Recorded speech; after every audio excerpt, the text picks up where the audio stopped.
Greetings, petrolheads. Welcome back to Car Mechanic Simulator 2015. Today we're gonna restore a Mayan M8. I can't remember if we've restored one, like if I've restored one on cameras yet. If I did, I apologize, but even then it must have been a while. So we're gonna do our usual thing here. We replace these parts first. Bought some custom taillights, some custom headlights, some custom bumpers, all the good stuff.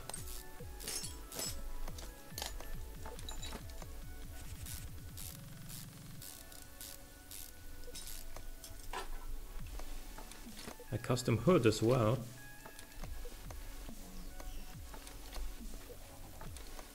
Custom front bumper.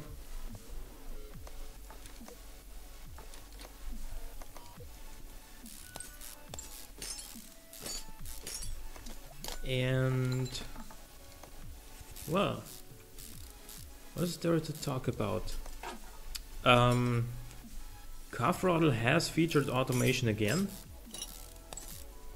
and written another article with, you know, now that V6 turbos are available for everyone and whatnot, you know, people going crazy and V6 twin turbos, we can build GTR engines.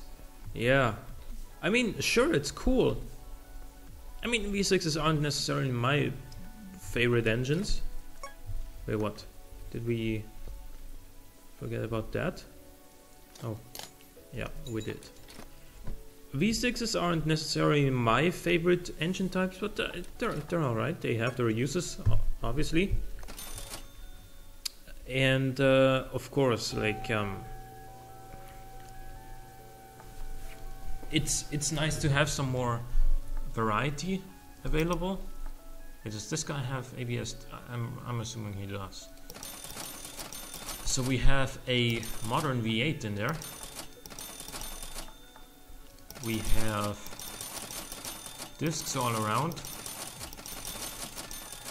We have McPherson's up front and then double wishbone on the rear. We do not have camshaft caps. We have two cats.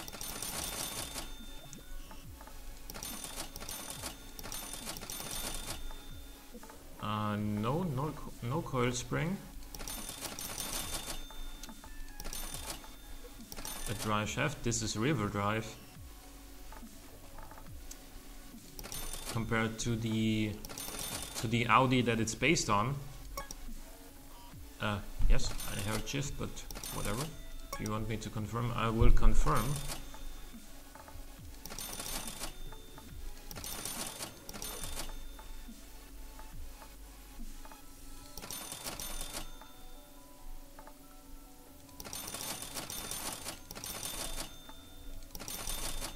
Then we have a regular cross member, right? What do we have? Yep. Front sweep bar. Then this, two of these, one of those. 2A and 5B rollers. Then we have ignition coils.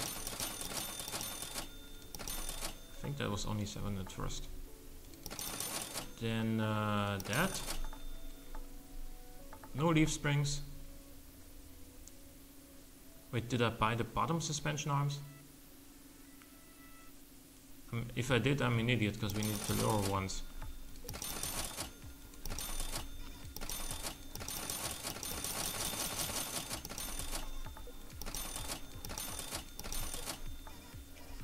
Two of those. Rear drive axle, two of these, two of those.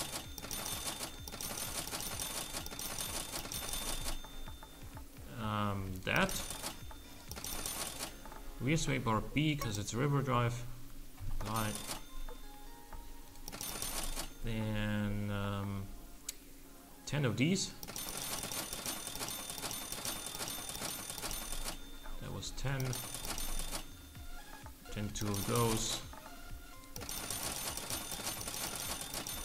8 spark plugs.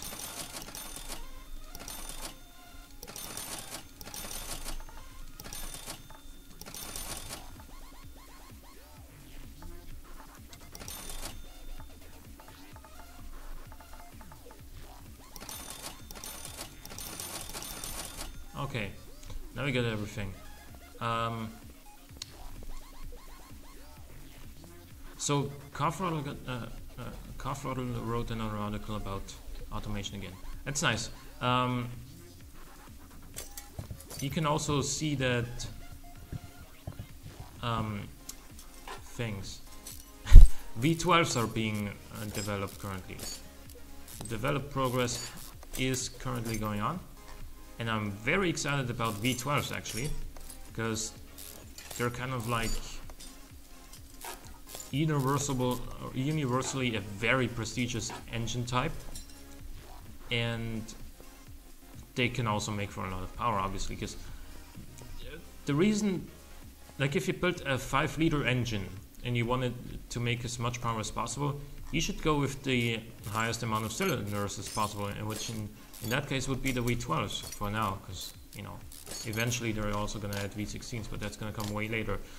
But in any case, if you have 5 liters of capacity and you have more cylinders, then that means that each individual cylinders on the V12, for example, has to move up and down less, so you can rev it higher than, for example, if it was a 5-liter V8 or V6 even. A 5-liter V6 is a very uncommon thing in itself, and in fact I can't remember if there ever was a car that used a 5-liter V6. Yeah, it's just not ideal, because you can have a lot. You're gonna need a lot of stroke on the pistons or on the cylinders, so that they have a lot of way to travel up and down, and therefore they can't do it as frequently as if they had shoulder stroke. Whereas with the V12 you can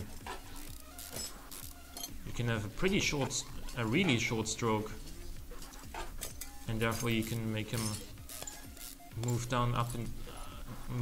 up and down very quickly, which means high revs.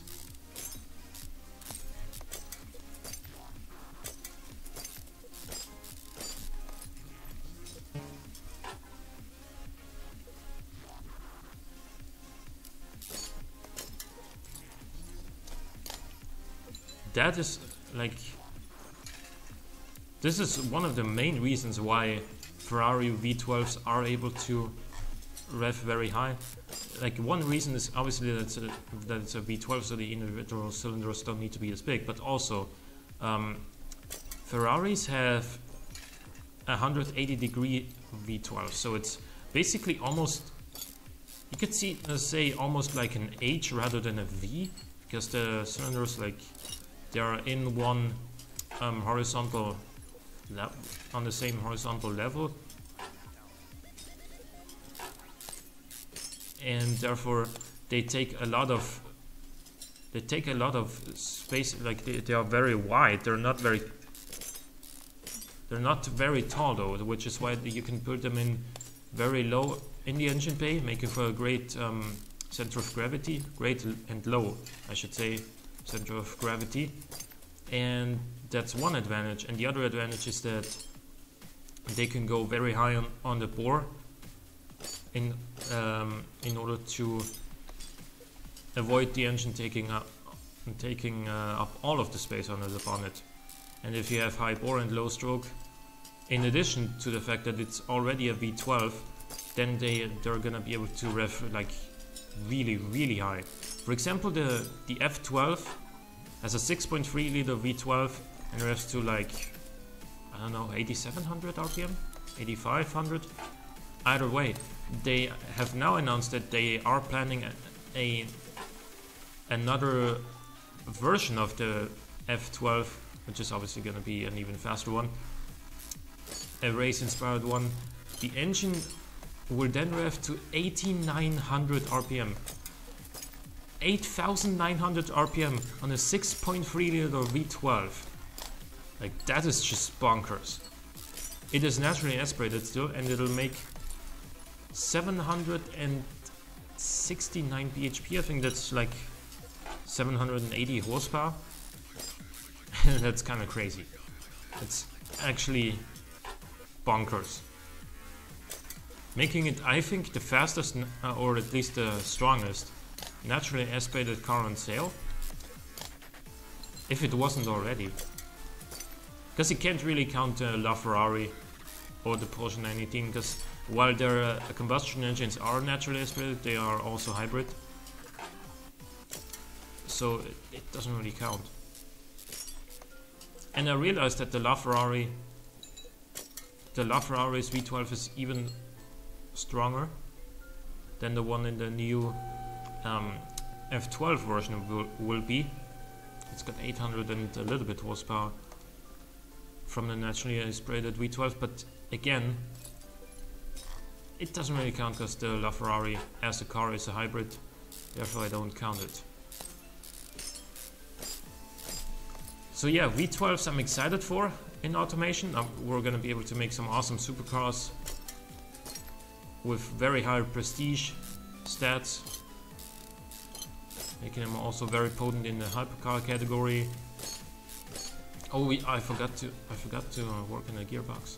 That's okay, we have to lift it up anyway to take the crank out, and we can do that after working on the gearbox.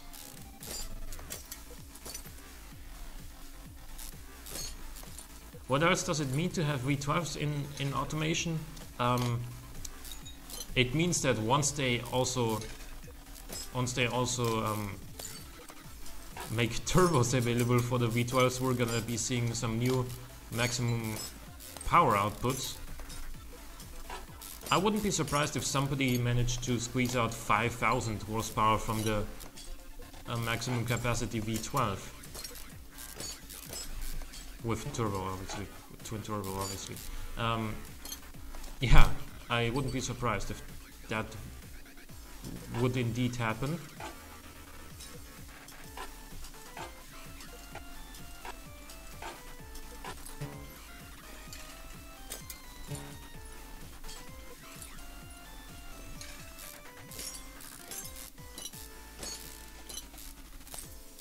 And obviously V12s are also great for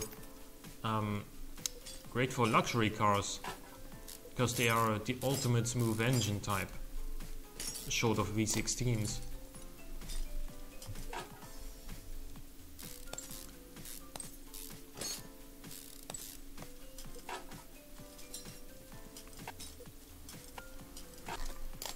And if you have something like a 6-liter V12 and then add twin turbos, you can detune that setup so much and still make like 300 horsepower, 350 horsepower minimum, and you're gonna have a great luxury car with amazing smoothness and great torque and, you know, flexibility. So that's something I'm looking forward to.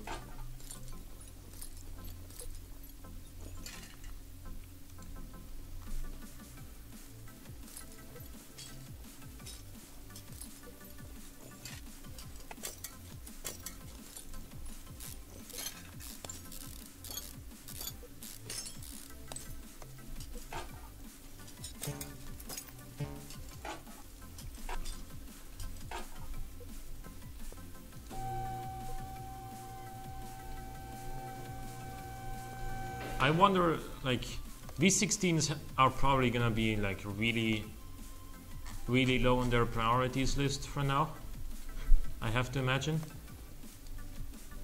But I wonder when they're planning on, you know, adding them.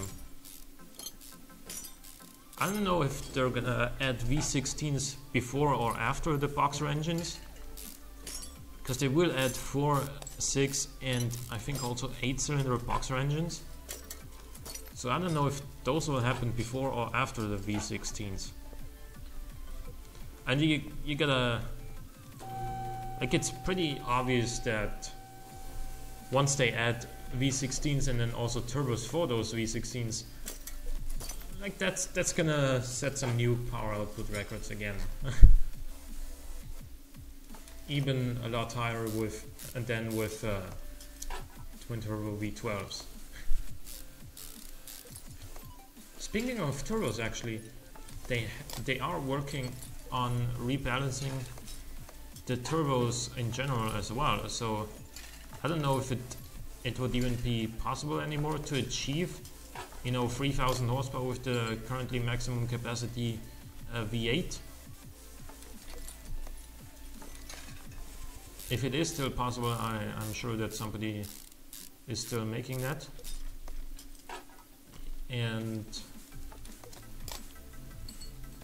yeah, I mean, with the V12s having 1.5 times more capacity, you know, it's, you can see where this is leading. It's gonna be like 4500 horsepower at least if somebody can find a way to make the power output even higher, because the maximum power output that I've seen from a twin turbo V8 was not exactly 3000, it was 3200 and something. So if we add 50% for 50% more cylinders to that, we're almost at 5000. Just imagine a freaking car with 5000 horsepower. I mean, it's 5 times as much as the original Bugatti Veyron. 5 times as much.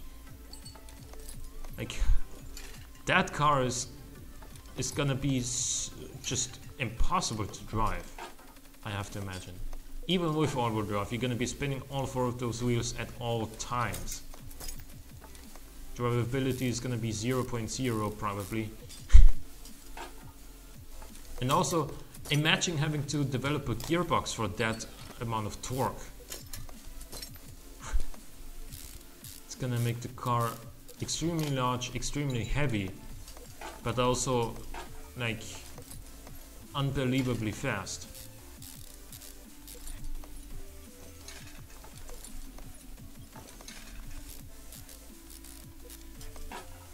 Once you get grip with that amount of power, there's just no way that that anything will get past you. Wouldn't be surprised if somebody then managed to get to like 500 miles an hour in a car.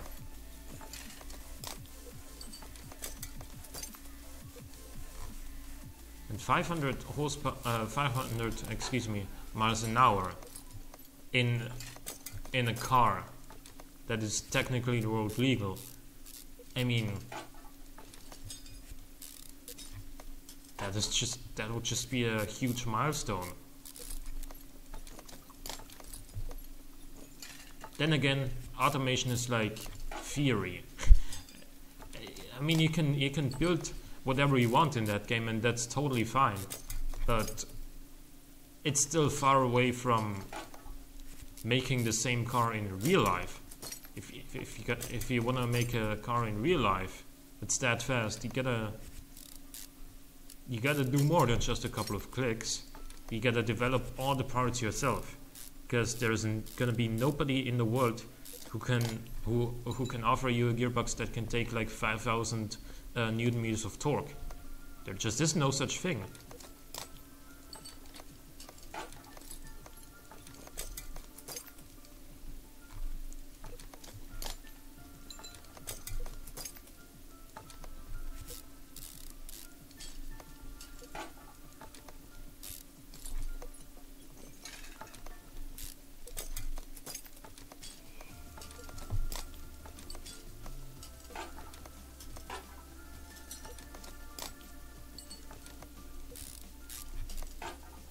Then again, I mean, when the McLaren F1 came out, like, or at least when they were developing it, they had to also develop a new gearbox from scratch for their 6.1 liter V12 BMW engine, and they did, and they made it work. And the same thing was the case with the Bugatti Veyron, like they also had to develop a whole new gearbox and everything that can handle all the power and torque. So that is, I mean, it's definitely not impossible, but it's also not an easy task at all.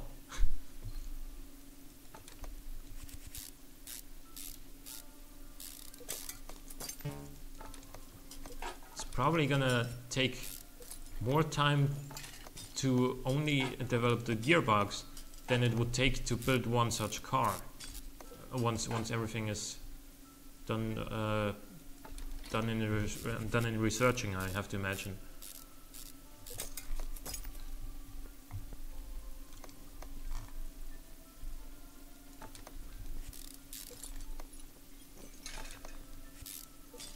Also, just think about what kind of pistons you need for that to handle such torque levels. Solid diamond or something like something that can. I'm joking, of course. Something that can take just ridiculous amounts of stress, ridiculous amounts of torque and, you know, power without breaking instantly.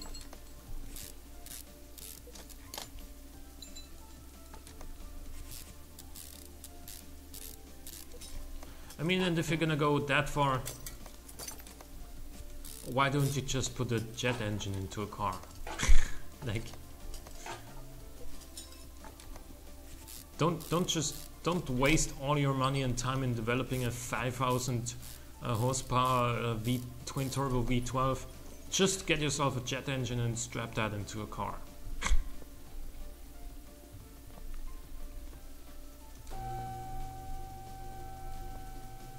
But then that would be illegal.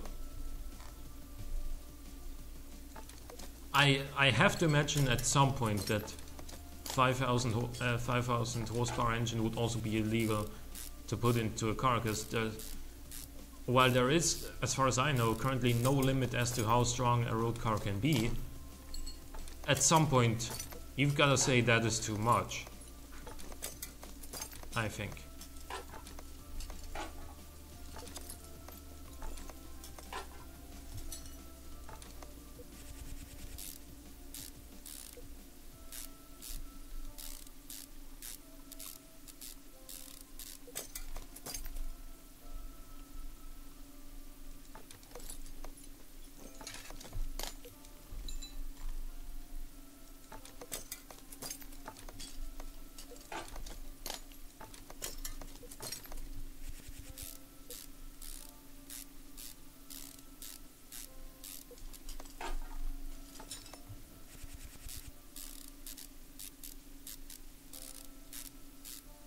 Also, obviously, Greenpeace would be very displeased to find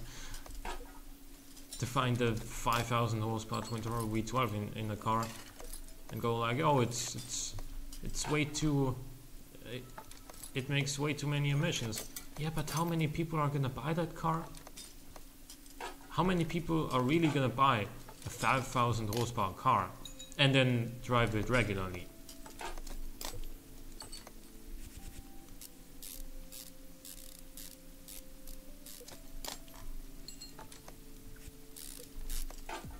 Same goes for like current supercars. Firstly, all cars that can be bought today are fulfilling the emission requirement, except for Volkswagens and Audis, of course. But even a Lamborghini Aventador, at the time that it went on sale, it did totally fulfill all the emission regulations. So I don't see why, you know, environmentalists are getting mad about Lamborghinis. They are complying to the rules. Like there's no dispute. If you're gonna be if you're gonna be mad about Lamborghinis, then change your standards, because the old standards they totally fulfill.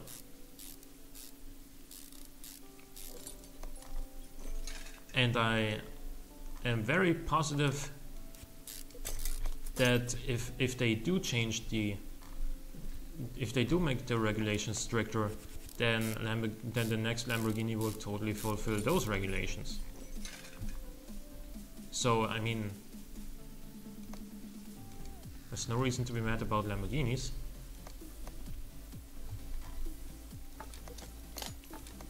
And Lamborghinis are obviously just an example. It's the same for Ferraris, for McLarens, for just supercars in general. Because if your car doesn't fulfill the regulations, then you can't put it on sale. You can't sell it. It's illegal to sell a car that does not fulfill the emission requirements. That is exactly what got Volkswagen into trouble, and Audi, because they didn't sell one, they sold like over 3 or 4 million vehicles that don't meet the regulations.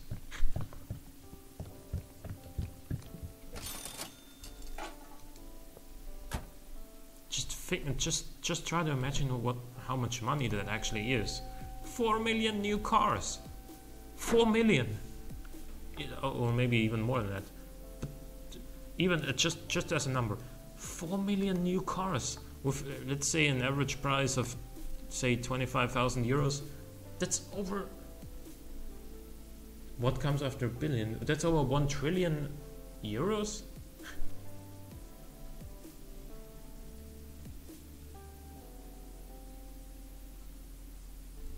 Actually, no, it's not. It's 100 billion. It's 100 billion. 100 billion euros. Like, think of what you could do with 100 billion euros. They just make it go to waste. Because they're gonna have to recall all of those cars and update them, and you know, make them apply to the regulations again. I bought one too many engine head covers, but that's fine. We can sell it, sell everything, and then sell this bad boy for 86,000.